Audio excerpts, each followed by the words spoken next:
Bonjour et bienvenue dans ce nouveau numéro du temps d'une bande-annonce, un numéro consacré à Resident Evil Bienvenue à Raccoon City, réalisé par Johannes Roberts, avec Kaya Scodelario, Robbie Amell ou encore Neil McDonough.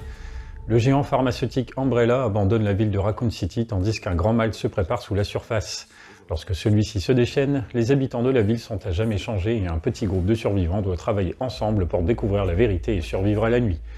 Adapté de la franchise vidéoludique à succès née en 1996 sur PlayStation, ce nouveau film laisse de côté les 7 réalisations de Paul Anderson avec comme volonté de démarrer un nouveau cycle plus fidèle aux matériaux de base.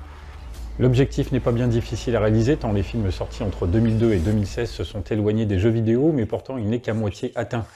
En mélangeant globalement les deux premiers jeux, oui, on retrouve la plupart des personnages, des décors et des situations vécues par les joueurs, mais plus encore que la récente adaptation de Mortal Kombat, Bienvenue à Raccoon City a bâclé le travail. D'une part, tout ce qui est repris fidèlement va assurément faire plaisir aux fans des jeux, mais on a juste le sentiment d'assister à une succession très grossière de quelques moments clés de ces jeux et non à une œuvre construite de façon cohérente.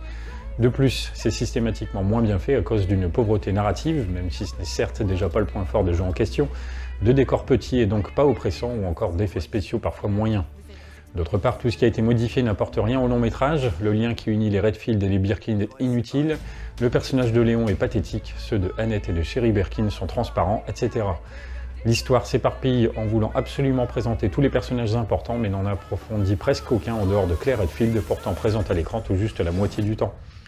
Le film joue à fond la carte de la nostalgie, mais le problème c'est qu'il s'en contente. On entend régulièrement des chansons des années 90 simplement placées pour leurs paroles. Non seulement elles n'apportent rien au récit, mais pire encore elles le desservent, comme lors du zombie enflammé qui entre dans le poste de police, en cassant le peu d'ambiance qu'il tente vainement de créer avec sa relative obscurité permanente.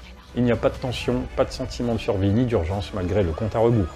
Ajoutons au tableau une mise en route plus que poussive et des scènes d'action et d'horreur quelconques, Resident Evil coche uniquement la case du fanservice et oublie juste d'essayer d'être un bon film. Merci de m'avoir écouté et n'oubliez pas, le temps d'une bande-annonce reviendra.